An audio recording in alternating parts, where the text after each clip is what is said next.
text messages, phone calls. She showed me the flight. But Martell, you seen her in Vegas. Right. You were there talking to her. You was at Ross with her, Martell. What are they talking about? You were there. Yes. Right, so, that's a fact.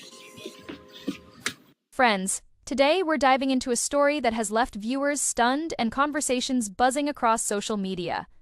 We're talking about Arionne Curry, and how a long trail of decisions, many made behind closed doors, are now erupting in full view. If you thought you knew the story, buckle up, because what's playing out isn't just surface drama. This is about long-standing patterns, energy, emotional accountability, and the very real consequences of staying in situations you were never meant to be in.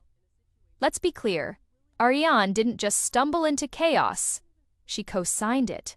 She co-authored it, and now she's stuck in the very storm she helped create. So stay with me, because we're unpacking this from every angle: the emotional, the spiritual, and the deeply human. You do not want to miss this. Let's rewind to a phone call that peeled back the curtain a bit more. Martell called and said, "I got the girl," referring to Arionne, allegedly ready to do an interview. But what followed wasn't a moment of truth. It was hesitation, indecision, and a whole lot of performative energy. In that same conversation, Arionne asked a question that said it all: "How do I get people to watch my channel?" This wasn't about telling her story. This was about chasing views, monetizing the moment, controlling the optics. That interaction told us everything. She wasn't focused on healing.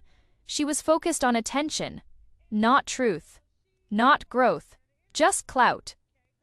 One of the recurring patterns we see with Arionne is this belief that the world somehow owes her validation. A platform, a chance to be heard. But here's the reality. Every step she took was a choice. She picked up the phone when Martell called. She stayed even when it brought public shame and emotional wreckage.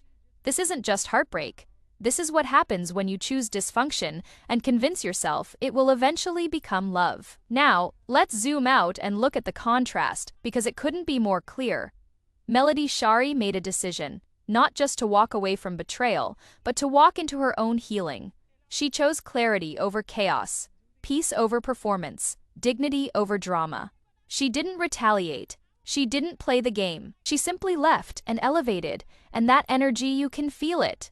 Light, radiant, unbothered. The kind of peace you don't have to